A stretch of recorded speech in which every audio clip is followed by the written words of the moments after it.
Fire Pension Board meeting to order.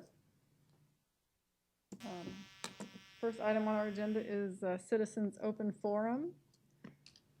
Seeing no one. Next is the approval of the minutes dated from September 22. Move to approve.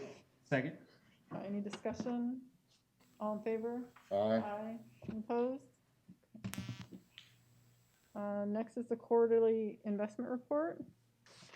Okay, as I mentioned, Jeremy Langley from the League of Cities is not here today, but I'll just kind of go over the plan ins and outs and the ending position. We began the quarter on July 1st with about $7.1 million in the fund. We had contributions of $123,000 during the quarter, earnings about $411,000. We paid out about $14,000. One disability retirement and one dependent pension. The plan expenses were about $7,800 for the quarter, and we ended on September 30th up at 7.665869, so $7.6 million is our ending balance. Yesterday I sent out the October 31st statements. The balance had taken a little bit of a hit. We were down to $7,591,985, and we don't have the November 30th numbers yet. Overall, we had a good year, despite being 2020. We had the year-end performance was about 6.6%. Earnings last year is 5.4. Just to kind of put it in perspective, our assumed interest rate for the actuarial valuation is 7%. So we were pretty close to making that number. In March, we did take a hit, but however, the plan outperformed in the last 2 quarters of the year. So overall, we ended up about, the earnings were about 6.6%, and we were in a good position for the end of the fiscal year. November, we don't have the November numbers yet, but it was a good month in the market, so we expect to have some recovery, and we expect November to be good for the plan. Hey, do you have any questions on any of the expenses or any of the investment? Discussion or anything? Mm-hmm. Okay, thank you. Next item is the administrative budget report. The fiscal year in 9/30. Okay, the administrative budget report. This is presented as of 9/30 for the entire fiscal year. Overall, the total plan expenses for the year, administrative expenses, were about $44,061 out of a $56,000 budget. There is one item that I am looking at, and there was something with the legal fees, which I'm researching with Pedro's office. There were some travel costs that were included, but I'm just making sure those were appropriate. Otherwise, everything came in as expected. No surprises here. And we did, for the new year moving forward, at the last meeting, we increased the budget slightly just for the plan expenses, for the administrator expenses, just to make sure we're covered for that. But any questions? Questions? Hey, this is Pedro. I actually have. I can update you on the invoices. Okay. I spoke to the bookkeeper and everything about it. So if you guys want, I can discuss it now, or we can discuss it later, or however you guys want to handle it. We could have him expand. We could have him expand now if he wants to. Did you hear that, Pedro? Go ahead, forward. I'm sorry, I did not hear that. Go ahead. Go ahead. Oh, okay. So I was just gonna say. So I did look, and the expenses that, and I think this is the expenses that we reflect. I think it's about $112. I'm trying to pull it up now, but is that about right? Yeah, there was another invoice earlier in the fiscal year. It was, I think, these are for 2019. Right. From January of 19 through December 1st of this year, it's $466.41. Mm-hmm. And those were just travel expenses that we split up amongst our clients. So it was for the airfare, the hotel, and the car rental. And we divided it between, I think it was, in one instance it was 2 clients, and in the other instance it was 5 clients. Okay. If I'm reading that correctly on the invoice. And I could send you this again. My office sent it to me yesterday in the afternoon, and I told them that I would go over with you guys today. So I can send you this. So our travel time is included. In other words, we don't, it comes out on your invoice, but if you also look at the invoice, it says no charge. So it's more internal. We account for the time internally, but you're not being charged for anything like that. That's all included as part of the retainer. The only thing that we do charge is just actual expenses, for airfare or for a hotel or a car rental. And what we do is, as we've always done, we just try and essentially divide it amongst the clients that we're meeting with. Okay. So like I said, for the past, I guess for the past year, so since January of 19 through December 1st of 2020, it's $466 total, Okay. $466.41.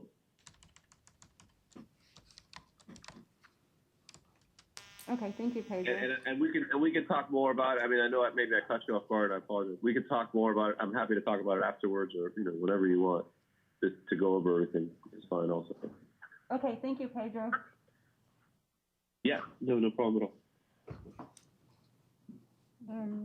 Does that cover your questions, or that Yes. Okay. Next item is the supplemental compensation. Okay. We weren't really expecting a supplementary distribution to come in. However, it was a very nice surprise that we received it. We received $954.29 from the state of Florida insurance premium tax pool. This was applied directly to the fund. This is just presented as a courtesy so you can see the money coming into the fund. Again, we didn't really expect to receive this, but we were happy we did. Any amount helps. Yeah, it's actually this year. Well, I guess the past maybe 2 years at this point, there has not been a supplemental. So this year, I think, I'm pretty certain actually everybody had the same reaction. Nobody was expecting a supplemental, but at least there was a little bit of something. Okay, next item is the trustee attendance policy. Okay, the trustee attendee policy. This is something that the board should review every couple of years. The last time it was reviewed was February 2017, so it's due. So I'm asking the board to please review this and then let us know if you would like to make any changes to it, and we can discuss it. I think we can, if you're not prepared to talk about it today, we can table it for the next meeting. I just want to make sure it got on an agenda so it could be addressed. I'm good with tabling it. Is this the trustee removal policy? Trustee attendee policy, attendance policy. Oh, okay. Is there a removal policy? I was gonna say, I think There is already. Because I was going to say that one seems like it was adopted in February of 18. So that one is maybe coming up as well. If you guys want to take a look at it as well, we can maybe put that on the next agenda for next meeting, and then we can hit both of them. Okay. We'll put that on there. if we can each review them over the next few months. And Cindy, can you send us the removal one as well? And I could send it to Cindy if that's easier. Yeah, that would be great, Pedro. Okay, yeah, I'll send it over right now. Yeah, and then next meeting we'll discuss it. Need to formally move to table it? Do we have enough people here to do an action? Yeah, so this will be both of these items will be on the agenda for the next meeting, and then I'll send them out. I'll send out the trustee removal policy also. So we don't need to make an action to table it. We can just agree. Pardon? we don't have to make an action to table it, we can just agree to do that, or Sorry, can you hear? we don't have, make an action to table it, we can just agree to do it. Joanne? I don't think you have to make an action, but, I mean, it can't hurt to practice Robert's rules and to table it, and then, and for that motion to add on reviewing the removal policy as well. I move to table it and add on the removal I policy. agree with that, actually. I second it. Any further discussion? All in favor? Aye. Any opposed? Okay. Robert's a good guy. He set up these nice rules.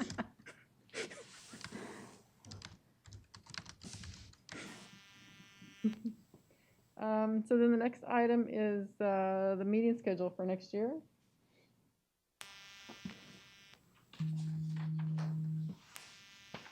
I've checked the dates already that are already chosen there. They are not on Kenny's shift, so.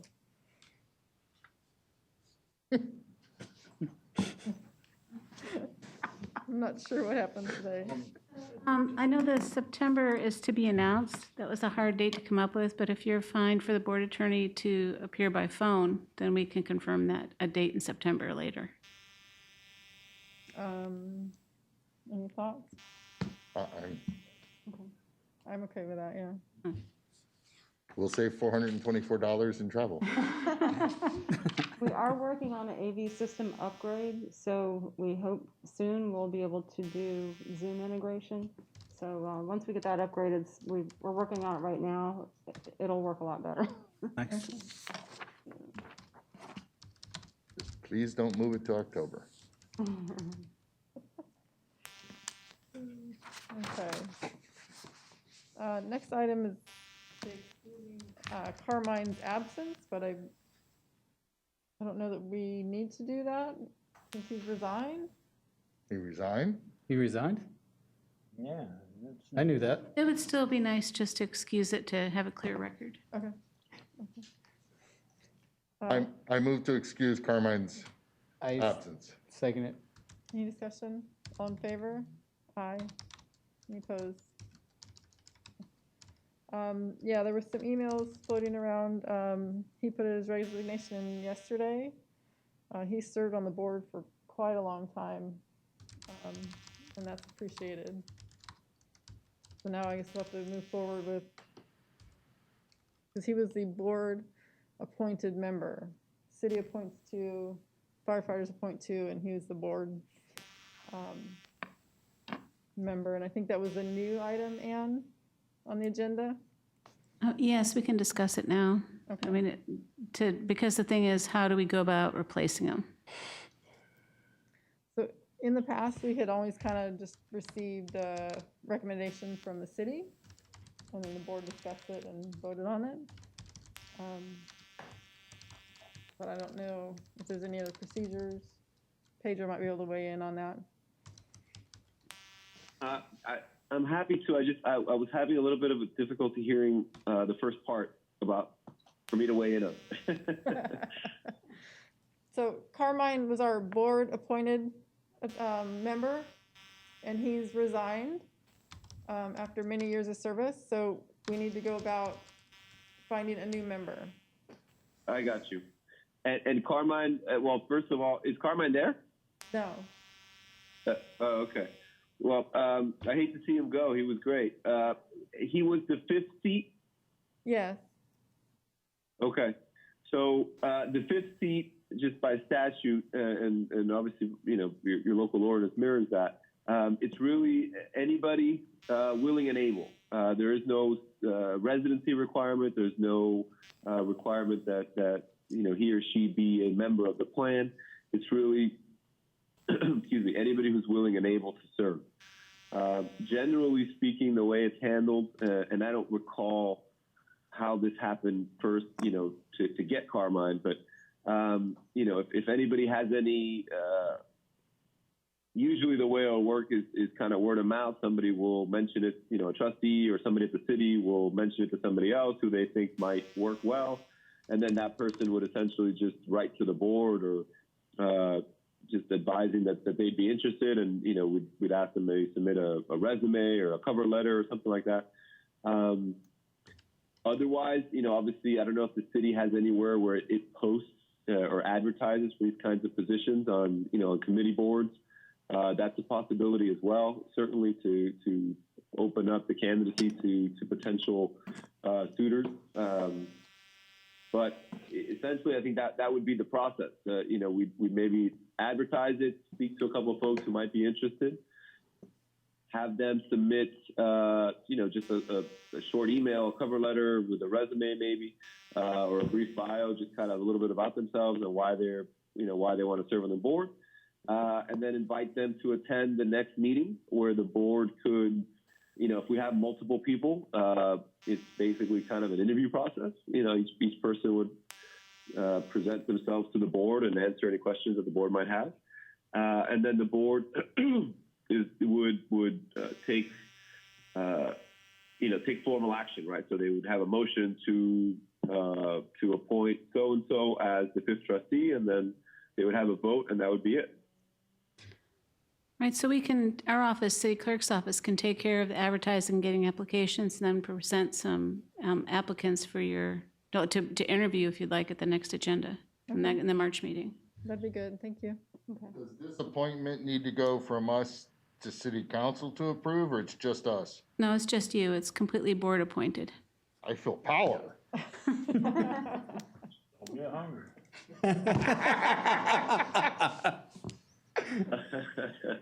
So actually, it should go to the city council for final approval, but it's more of a ministerial function. In other words, the statute requires that it be sent to the council for approval. But again, it's merely a ministerial function. It's not as though the municipality, the council can't reject it. But it should be sent over, and the council should just accept it or acknowledge it. However, whatever action they want to take on it. But the statute does require that it be submitted to the council, and that the governing body, as a ministerial duty, again, appoint such person formally. Okay, so if anybody, So presumably so kind of what I mentioned. So at the meeting, the board would decide on someone, and then that person's name would get submitted to the council. Ideally at the next possible meeting, and then the council can just, again, it's a formality, but just to comply with the statute and the ordinance, that's what should be done. Okay. Then that brings us to you, the attorney update. Okay. So first of all, happy belated Thanksgiving. Hopefully everybody's doing well and you enjoyed your Turkey Day, although admittedly probably not as big of a celebration as has been in the past. But hopefully everybody had a nice time. So just a couple things to go over with you, and obviously stop me if there's anything or questions you guys might have. But I did want to go over a couple things. First, this is obviously the time of the year where you'll usually see me walking in with a big duffel bag, and we'll hand out our holiday gifts. And I also take this opportunity to give the board my annual primer on ethics duties. So bear with me. I know everybody's varsity at this point, but I just want to get it on, have you guys listen to it, and I apologize for the redundancy. But by virtue of your service on this board, as you guys know, you are technically considered a public official, and therefore subject to state ethics laws. So in the interest of utmost caution, I just wanted to kind of go over them briefly with you guys and just fill in the holes and refresh your memory. So if you're given something of value, anything of value, regardless of the value that you believe is being given to you in some way, shape, or form to influence your decisions on the board, you should obviously reject that or return that to the vendor. If you're given something of value, $25 or less, you can accept that, and there is no reporting requirement on either side of the quote-unquote transaction, right? If you're given something that is valued between $25 and $100, you can accept that, and there is no reporting requirement on your end. However, there is a reporting requirement on the gift giver. So the person, company, entity who gives you the gift should file a form with the State Ethics Commission advising, I gave trustee so-and-so this gift. It was valued at $26.05, and the date, right? If you are given something that is valued over $100, we would recommend that you reject that or return that or donate that gift, and that you file a form with the Ethics Commission advising, the nature of the gift, who gave you the gift, the cost of the gift, and ultimately the disposition of the gift, right? What you did with the gift. Either you donated it to the city or to a local charity or, excuse me, or you returned it to sender, whatever that may be. Does anybody have any questions on kind of the framework for the gift requirements or the? Okay, good. I will also use this as an opportunity to kind of dovetail into the earlier comment, where usually this is the time where I would hand out our holiday gifts, which are less than $25. And while unfortunately this year, I know you're certainly disappointed that you don't have our annual holiday gift, either some sort of hurricane preparedness gift. Excuse me. I did, in light of everything going up, sorry guys, I'm choking on my own saliva, I think. In light of everything going on, first and foremost, when we were making this decision logistically, we didn't think we were going to be able to meet with our clients.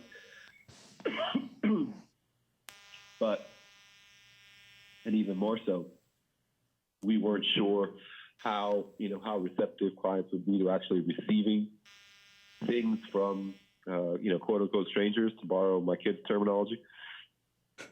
This was a couple months ago. Obviously, we knew less about what's going on than we do now. So we decided that in the interest of everything going on, we thought a better use of the resources would be to make a charitable donation in each of our clients' names on their behalf. So what we're doing is we are making a donation to a local food bank in your name and in the Oldsmar Firefighters Pension Plan's name. So obviously, while disappointing, I think we can all agree. There's a lot of people that are hurting, and I think it's a good use of the money. It's a better use of the money this year than maybe a solar-powered radio or a flashlight or a battery-operated radio, something like that. But I promise we will be giving you guys something next year, and we'll make up for it. Thank you. And really the only other thing I wanted to go to just address with the board was, obviously there's things are changing as we speak, but everything seems to be working well. Everything seems to be going forward and moving forward. So we'll keep you posted. But as of now, we do not expect the governor's office to issue any other kind of extension or executive order allowing for boards to meet virtually. But, obviously, certainly we'll keep you posted if that changes. I will say, however, that if there are trustees that potentially are concerned with attending, based on Attorney General guidance, there are, and many of our clients are actually having these kind of hybrid meetings where trustees will attend virtually, and based on the extenuating circumstances, obviously the global pandemic, those members are still eligible to vote. So, again, if there are any trustees or if that's something that the board is interested in, I just want to remind you that is a possibility, and that can be something that we can accommodate. The board can accommodate that. So just keep that in mind as we go forward. If anything comes up, that's something that can be done. And really, that's it. That's all I have for my report. Okay. Thank you. Any other topics of discussion? Need a motion to adjourn. I'll second. Any discussion? I move. Brian. I thought you made the motion. I'll second it. All right, any discussion? Nope. All in favor? Aye. All right, thank you.